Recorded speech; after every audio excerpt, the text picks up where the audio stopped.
everybody, what's up? This is Anthony with the VR Game Rankings YouTube channel, and of course, you are tuned in to our daily vlog series. It is Saturday, February 24th. This is episode 105.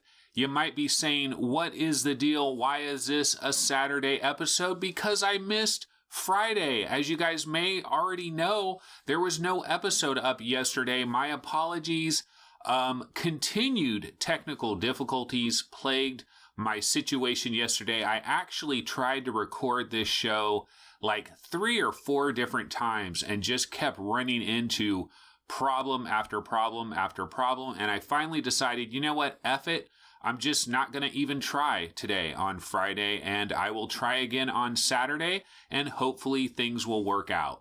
And things will be back to normal, basically, is what we're hoping for today. So this is episode 105, again, for Saturday, February 24th.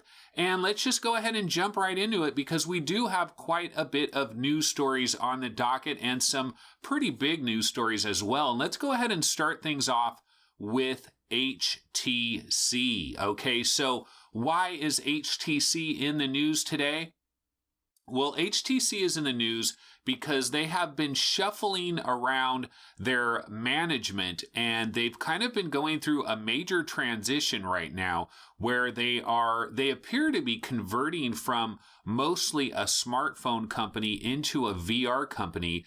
And the real question is, are they doing this because they really want to do this and this is their strategy, or are they kind of doing this because they are absolutely forced to do it? So there is a bit of controversy that is swirling around HTC right now. Some people are saying that HTC is a sinking ship and people are abandoning the ship, and that this could look like a potential disaster. And other people are saying, you know what, this is really much ado about nothing. This is just the shuffling of some executives, nothing really to concern ourselves about too much. So let's go ahead and dive into it and let's take a look at it. So the first bit of news that happened was Chi-Lin Chang, who is HTC's president of smartphone and connected devices, he resigned last week. Now, he had been with the company for 6 years, and he basically decided to leave the company to pursue his personal career plan, whatever that means. So he departed the company after 6 years. This kind of sent the company into a bit of a tailspin. They apparently weren't prepared for this, and this kind of caught everybody off guard. And The Verge contacted HTC and got a comment from them about the restructuring and the shuffling around of management positions. And I'll go ahead and read what they told The Verge. They said, "We have recently brought our smartphone and VR business under common leadership in each region. Today, we announced a restructure in North America for the HTC smartphone business that will centralize the reporting structure within the region. In doing so, there have been some employee reductions to align the business and to empower teams to better share their resources." And so supposedly there's going to be layoffs among HTC USA from a few dozen employees all the way up to potentially 100 employees being laid off at the USA versions of HTC. And then a lot of the general managers that were responsible specifically for AR, they've now been added into smartphone and AR, and they're controlling those specific regions that they were involved with before. For example, you have Daniel O'Brien. He was GM of HTC Vive Americas. He is now GM of HTC Americas, both VR and smartphones as well. And then Alvin Wang Grayland, the GM of HTC Vive China, is now the GM of HTC China. We have Raymond Pao. He was the vice president of HTC VR New Technology. He is now the general manager of North Asia. And Paul Brown, he was the GM of HTC Vive Europe. He is now the GM of HTC Europe. So basically, all four of those guys, they were very involved with the VR side of the business, and they're continuing to do all of that, but they've now been added. Smartphone duties have been added as well, and so they're basically covering both the VR side and the smartphone side. Now remember, HTC, this was, was this last year or was this very early this year? I think it was last year. HTC sold off about half of its entire smartphone team and most of their technology team behind smartphones. That was sold off to Google in a $1.1 billion deal. And so there definitely is a bunch of confusion. Well, it seems to be confusion from the outside that is going on with HTC. And there is some worry and there's some concern out there because the HTC Vive is a very important product in the VR gaming industry. One of the most one of the biggest products that we have. I mean, obviously, it's the Oculus Rift, HTC Vive, and PlayStation VR. And then, of course, the Microsoft headsets as well. That's pretty much our industry right now from a gaming standpoint. And HTC Vive is a very, very huge part of that as basically the one representative for the whole Steam VR thing at a consumer level. And so if HTC, if this is a burning ship, if this ship is starting to go down and the rats are jumping off the ship, and the first rat to leave was one of the biggest rats of all, Chia-Lin Chang, who he left after being with that company for 6 years to pursue his personal career goal. This is a little bit dicey. It is a little bit concerning. The stock has not performed very well. And will HTC really be able to make this transition from a smartphone company to more of just a VR company? Are they going to be able to make enough revenues in the VR industry to keep themselves afloat and to deal with the various debt that the company has and the issues that they're in overall?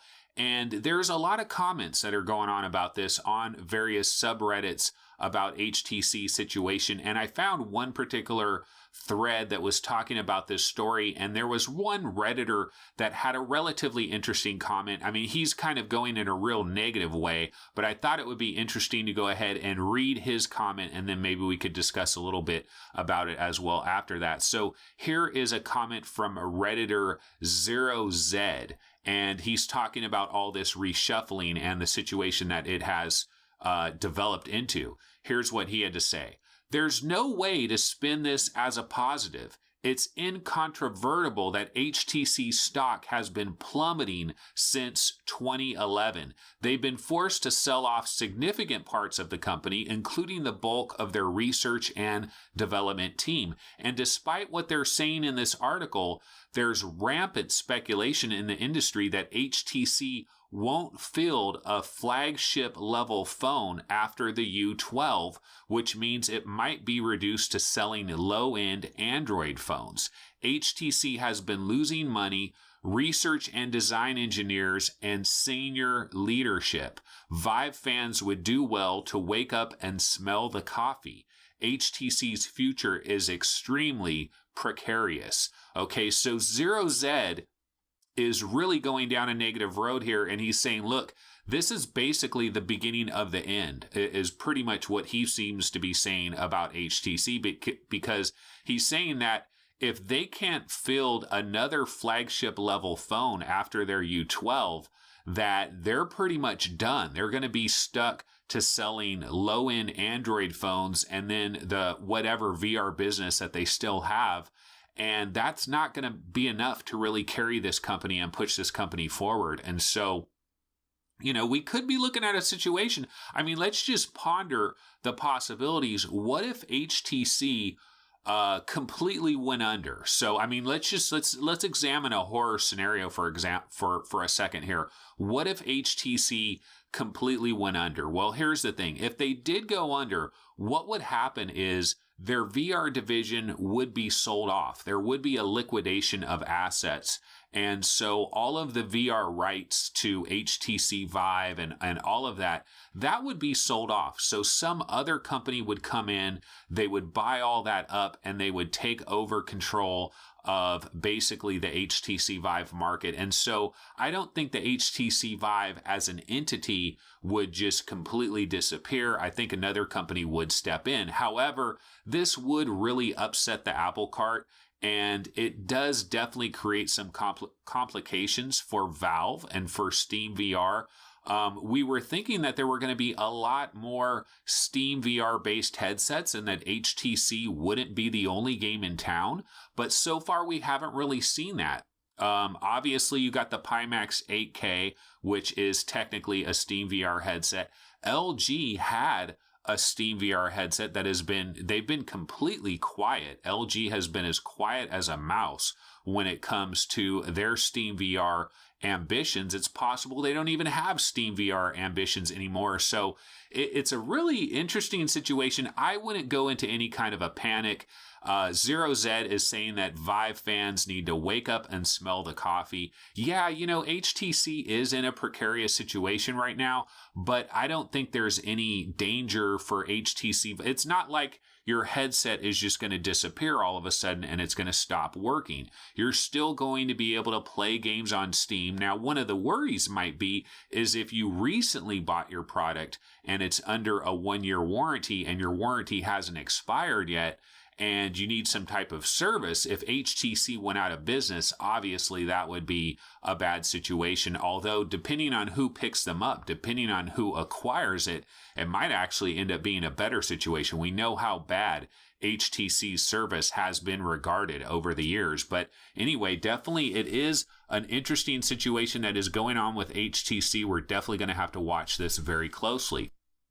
Okay, let's go ahead and go into story number 2. Story number 2 is Qualcomm has a brand new reference design that they have unveiled for their mobile VR platform. Now, we have to remember that there are a number of companies that are already using Qualcomm's previous reference design for the mobile VR platform. It was based off the Snapdragon 835 processor. Of course, I'm talking about the Vive Focus, I'm talking about the Mirage Solo, and I'm talking about the Pico Neo headset. All three of them are based on the 835 Snapdragon reference design that Qualcomm had before. And now this is their newer design. And what does it feature? Well, they, of course, are bumping it up to their brand new Snapdragon 845 processor, which they believe is going to result in a 30% boost in performance, in addition to 30% more power efficiency. So it's good news all around.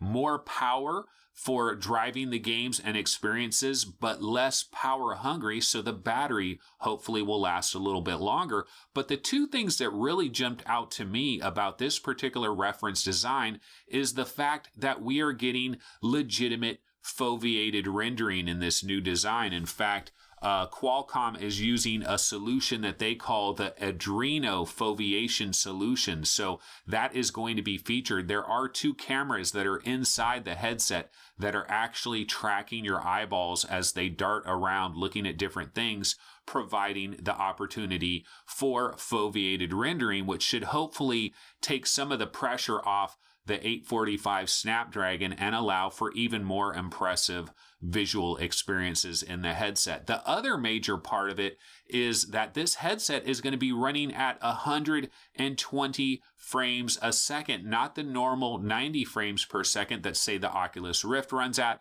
or the HTC Vive. And so at 120 frames per second. One of the downsides, though, is the resolution of the 2 panels that are featured in this new reference design. They are a bit lower resolution than what we're used to. The resolution is actually going to be 1024 by 1152 for each of those screens that are in there. So it is a bit of a drop in the resolution, but then it's jumping up to the 120 frames per second.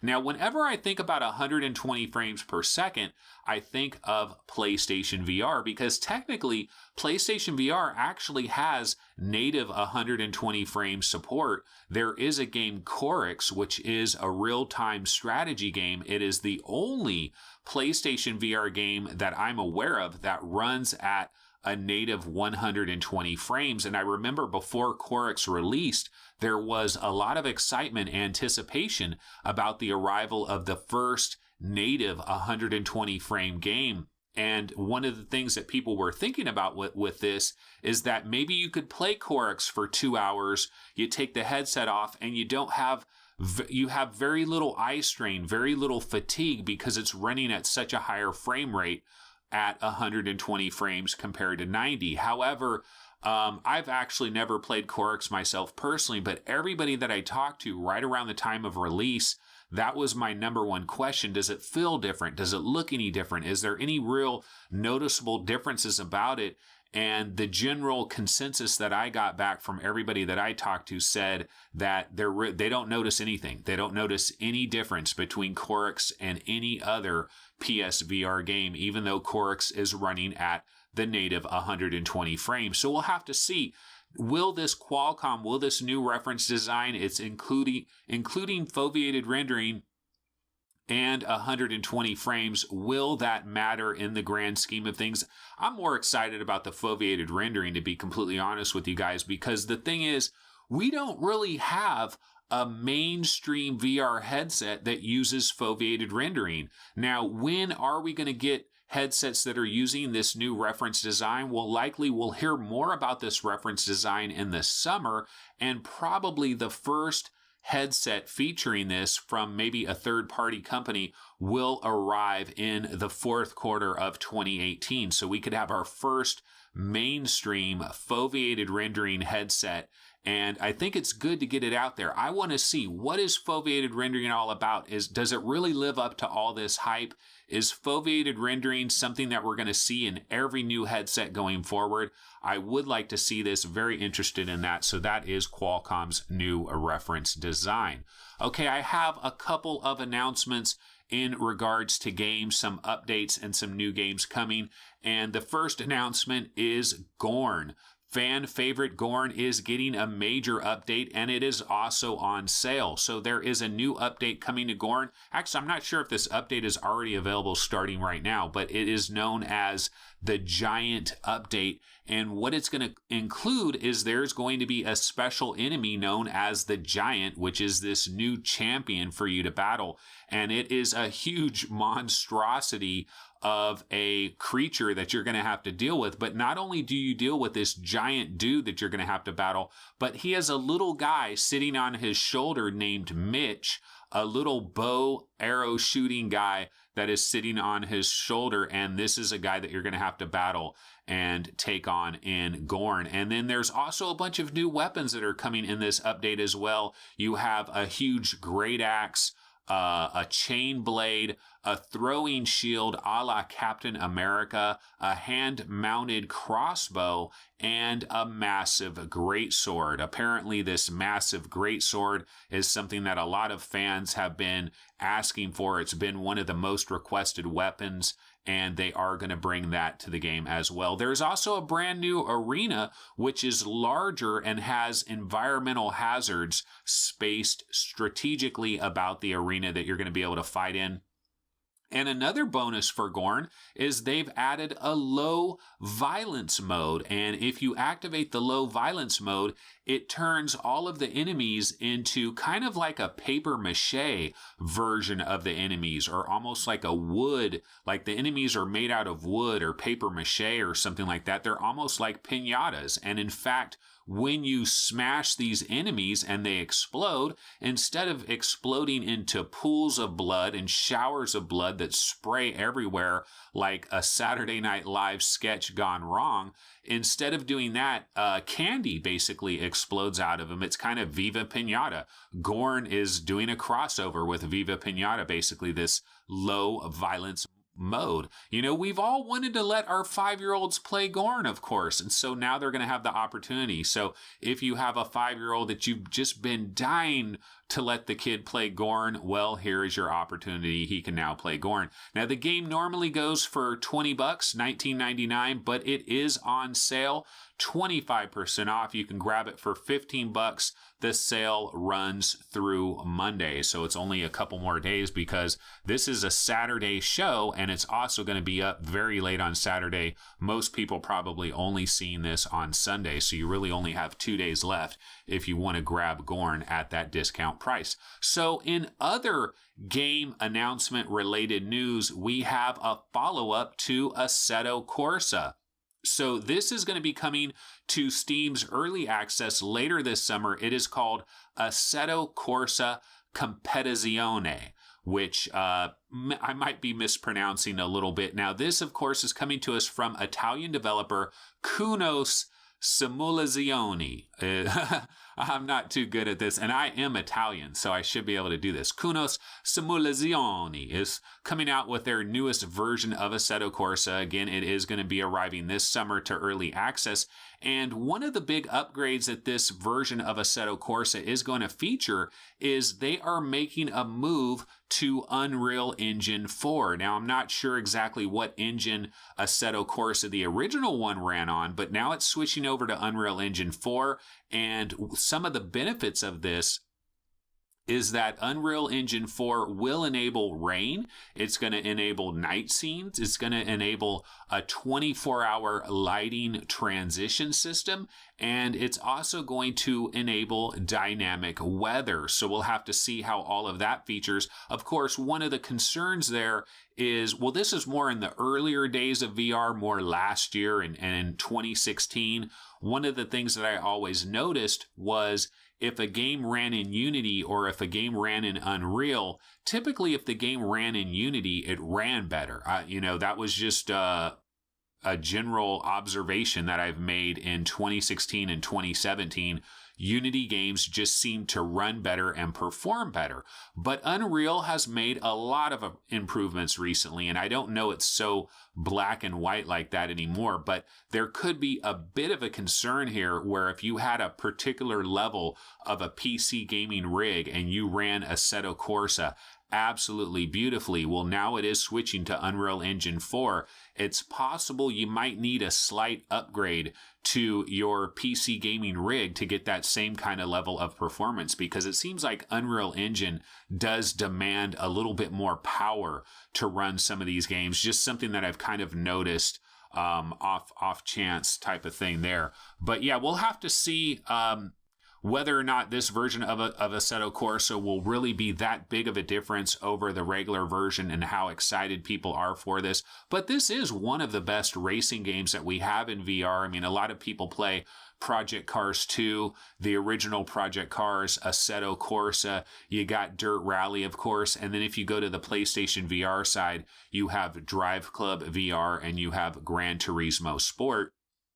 And Assetto Corsa is widely considered to be one of the best of all of these, and so we are definitely looking forward to Assetto Corsa Competizione, which is coming this summer. Okay, so we're running pretty long here, but before I bounce out, I did miss that show yesterday, so I guess we'll make this a little bit of a longer episode. I wanted to get into a few more thoughts about Apex Construct before we bounce out of here. So I've been continuing to play Apex Construct. Now, I still don't have a review for this game.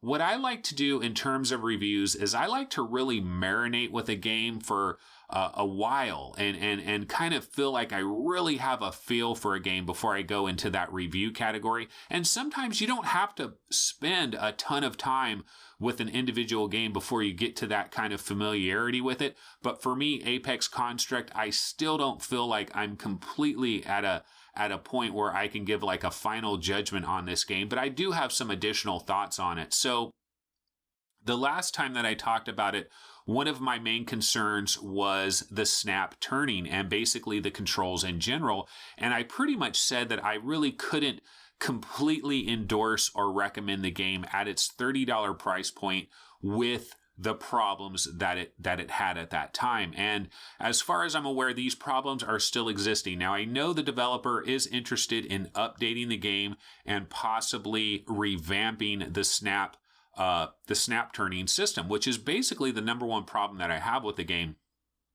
Now, what I have figured out is if I hold my Move controller in a very specific way and I hit the triangle button and I flick my wrist in a very specific way, I can typically get the snap turning to work a little bit better. So that has improved a little bit.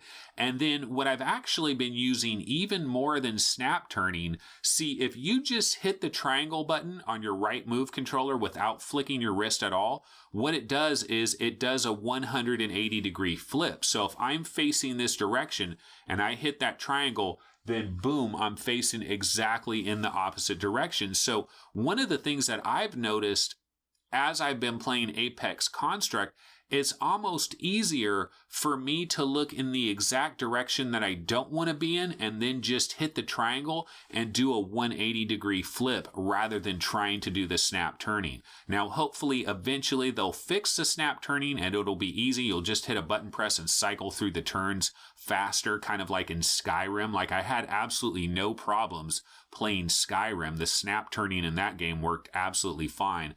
So hopefully we'll see some of that as updates continue to come in for Apex Construct.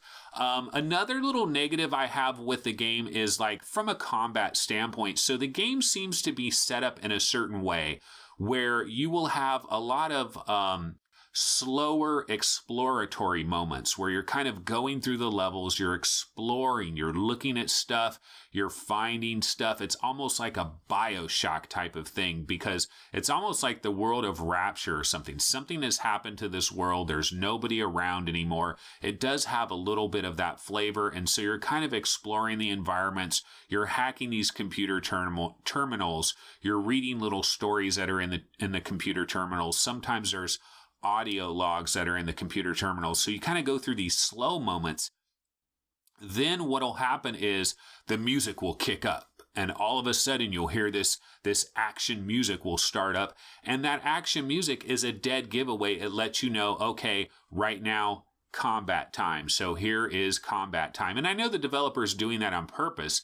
They're putting that music in there to let you know, okay, guess what? It's combat time. Robots are now going to be coming into the area and you're going to have to deal with a small wave of robot enemies that you're going to have to battle. And so then you get into the battles with the enemies. But the downside of that is it makes it incredibly predictable. You can go through the game, and as long as you don't hear that action music playing, you know there's no enemies anywhere, so you don't have to be on guard. And then when the action music comes in, that's when you know, okay, I got to be ready to fight now. And so in a normal VR game, you're kind of on your toes at all times. You never know what's going to happen. But when they do this music like that, it kind of sets it up in that sort of a way. Now, it's not horrible because it's nice that you have these slower exploratory moments and then you have the fast action moments. That's a good mixture. I like that. I just don't know about the music being such a... just making it so obvious, basically. Okay, and so there's lots of like fetch quests in this game where you're trying to get passwords and you're trying to get it. It's kind of like Doom in a way. You know how in Doom you got to find the red key card to get into the red door or the yellow key card to get into the yellow door or something like that. Well, in this game, you're basically finding these pamphlets that are left around, these little bulletin boards where somebody wrote something down and they might have a 4-digit password code or they might have a name for a password, and you have to go to these different computer terminals and you have to type stuff in, and then it unlocks this door, unlocks that door. It's all relatively easy. It's not very difficult, and it's almost more of a case of busy work, and there is quite a bit of backtracking that I've already noticed in this game where you're going back to previous levels where maybe like in the very first level there was a locked door that you couldn't get into. Well, now you might have security card 2 or security card 3, and now you can go back and you can get into that locked door. So there is a little bit of this backtracking though, and I kind of wonder if the developer, in an effort to get 5 hours of gameplay time, maybe up to 6 hours of gameplay time if you like to stop and smell the flowers and stuff like that. In an effort to do that, maybe they created a lot of this backtracking and a lot of these fetch quest type situations. And then the other issue I have is checkpointing. Checkpointing can be very frustrating for me in Apex Construct. And the reason it's so frustrating to me personally is because one of the issues with PlayStation VR in general is the friction factor, you know, in terms of like turning everything on, getting your headset on, getting your headphones on, having your Move controllers, making sure you turn on your PS4 and you activate your Move controllers and they register. Sometimes I have a lot of problems with one of my Move controllers not registering right. And so there's this general issue of friction. And so when I finally get everything on and I'm in a PSVR game and I'm enjoying myself, I'm playing the game and I play for an hour and 20 minutes, I get to a new level and I'm pretty far in the game and I think the game's saved, and then the next time I go back into Apex Construct and I load the game up, I'm like 25-30 minutes away from where I was the last time, and it's like, oh man, now I got to spend 25-30 minutes doing what I've already done just to get back to where I was before. So the checkpointing is a bit of a hassle. Now, everything that I've just kind of gone through there was mostly negative. So again, I'm kind of bagging on Apex Construct, but actually I want to wrap it up in such a way where I'm not really bagging on this game, because you know what? The honest truth is the two games that I'm most excited to play right now is Apex Construct and Brass Tactics. These are the two games that I want to go into, and I want to play more of these games and have fun with these games. And so basically all of the problems that Apex Construct does have, and it does have quite a few problems, I'm still enjoying myself. I'm still having some fun going through the game. It's not the greatest game of all time. This is not going to be ranked as one of the top 10 PSVR games. You know, like a year from now, Apex Construct is just going to be thought of as another PSVR game. It's not like a world-changing game or anything like that. But, you know, the $30 price is not that bad. I can recommend this. You know, the way I would recommend Apex Construct is if you don't have any PSVR games that you're playing right now, that you're kind of deep in the games and you're trying to finish the games and you're trying to go through the games, if you've already finished mostly everything and you don't have anything major on your plate, then I would say, you know what, grab Apex Construct, even at the $30 price, especially if you like adventure games, exploring, especially if you like quiet moments within the action kind of flaring up every once in a while, and a very story-based game. You know, it's not that bad. I think it's pretty decent. But if you do have a number of PSVR games that are already on your plate, like if you're still working your way through raw data, or you're still working your way through Arizona Sunshine, or whatever PSVR game it happens to be, maybe you don't need to grab Apex Construct right away. You know, it's a good game, not a great game. It has issues, but I'm still enjoying myself playing it. So, you know, that kind of wraps it up. But you know what? That's going to go ahead and do it. This has been episode 105 of the VR Game Rankings Daily Vlog series. It is actually Saturday, February 24th. We missed our show on Friday, and of course, I will be back on Monday. Once again, apologies for the delay with this show and for all of that. Hopefully, a lot of my technical issues are behind me, and hopefully it's smooth sailing from here on out. So I will see everybody next week. Take it easy. Later.